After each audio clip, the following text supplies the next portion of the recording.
친구들 안녕! 선생님은 신지현 선생님입니다. 이번 시간에 우리 역사에 대해 알아보려고 합니다. 우리 역사에 처음 등장하는 나라에 대해 알고 있나요? 고조선이요. 맞아요. 고조선은 우리 역사 속 최초의 국가입니다. 고조선은 우수한 청동기 문화를 바탕으로 다른 부족을 정복하거나 통합하면서 세력을 확장했어요. 청동기 시대는 구리와 주석을 섞어서 만든 그릇과 도구를 사용하던 시대예요.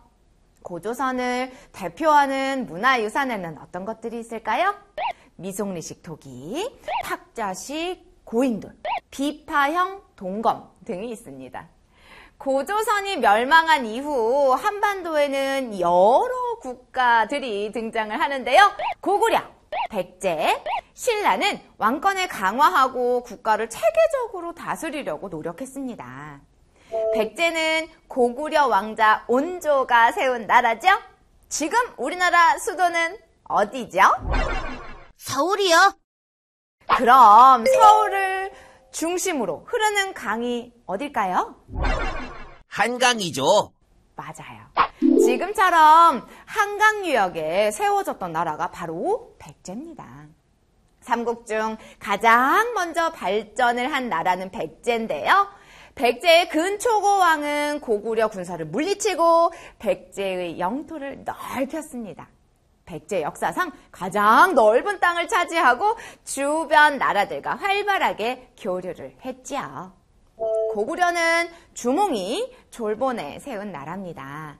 도읍을 국내성으로 옮긴 후에 주위의 나라들을 정복하면서 세력을 키워나갔죠. 광개토대왕은 요동지역을 차지하고 백제를 공격해서 한강 이북을 점령했습니다. 광개토대왕을 이어서 왕이 된 장수왕은요, 광개토대왕릉 뒤를 세워서 광개토대왕의 업적을 기념했지요. 그리고 도읍을 평양성으로 옮기고 한강 남쪽까지 차지해서 신라와 백제를 위협했습니다. 신라는 경주 지역에 세워진 나라예요.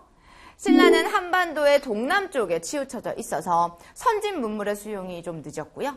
왕권이 약해서 삼국 중에 가장 발전이 늦었어요. 버풍왕 때에는 가야 지역까지 세력을 넓혔고 뒤를 이은 진흥왕은 백제 연합군과 함께 고구려가 차지했던 한강 유역을 빼앗아 신라의 전성기를 맞이하기도 했습니다. 삼국을 통일한 나라는 어디일까요? 신라요. 맞아요. 가장 발전이 늦었지만 결국 통일은 신라가 하게 됐죠. 신라의 김춘추는 왕위에 오른 후 당과 동맹을 맺고 백제와 고구려를 차례로 멸망시켰습니다.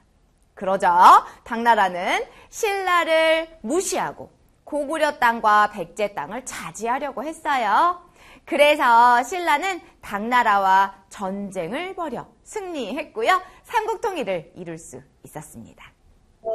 고구려의 장수였던 대조영은 고구려 유민을 이끌고 나와서 동모산 기슭에 발해를 세웠어요.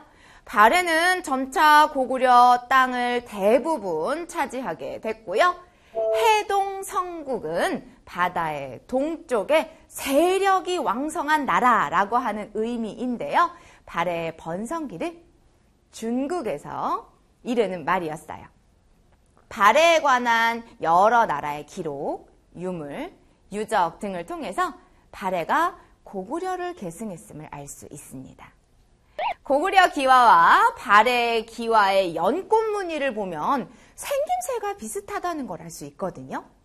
또한 발해가 일본에 보낸 외교 문서를 보면 발해 임금이 스스로를 고려 국왕이라고 칭했는데 여기서 고려는 고구려를 말합니다. 그리고 일본에서 발간된 목간을 보면 일본은 발해에 사신을 보내면서 고려, 바로 고구려예요. 그렇게 표현한 것을 알 수 있습니다. 고구려와 백제는 신라에 통일되고 말았지만 남아있는 문화유산을 통해서 그 시대를 살펴볼 수 있어요. 고분은 옛날에 만들어진 무덤으로 삼국시대의 문화를 보여주는 대표적인 유적인데요.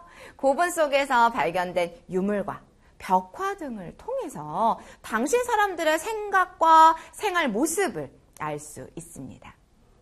안악 3호분의 부엌과 고기창고 그림이에요. 이 그림을 통해서 당시 살았던 사람들의 집, 그리고 먹었던 음식, 키우던 동물을 보고 생활 모습이 어땠는지 예상할 수 있죠. 이 그림은 무용총의 접객도입니다. 사람들의 크기가 다르게 그려진 것을 알 수 있죠. 이것은 신분에 따라서 사람의 크기를 다르게 표현했기 때문이에요. 사람들의 크기뿐만 아니라 사람들이 입고 있는 옷도 다르다는 것을 알 수 있죠. 삼국시대 사람들은 불교를 받아들여 불상, 탑, 절 등 불교와 관련된 문화유산이 많이 있습니다. 백제 금동 대향로와 같은 작품은 백제 사람들의 뛰어난 예술 감각을 엿볼 수 있어요.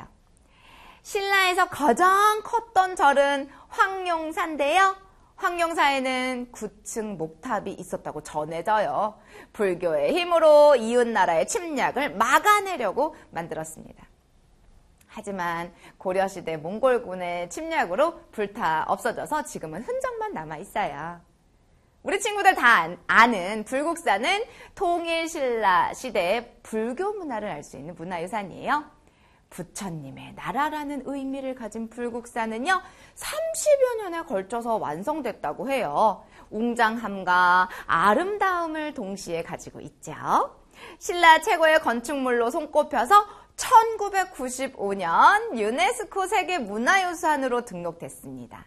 또 불국사의 석가탑을 보수하기 위해서 해체할 당시에 탑 안에서 유물이 발견됐는데요. 바로 무구정강대 다란이 경이에요. 이것은 세계에서 가장 오래된 목판 인쇄물입니다.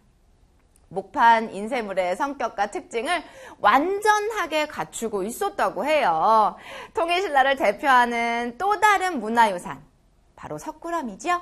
이 석굴암은 우리나라의 대표적인 석굴 사원으로 이 천연 동굴을 이용하지 않고 인공적으로 석굴을 파서 만들었다고 해요. 신라시대 장인들의 건축 기술을 엿볼 수 있습니다.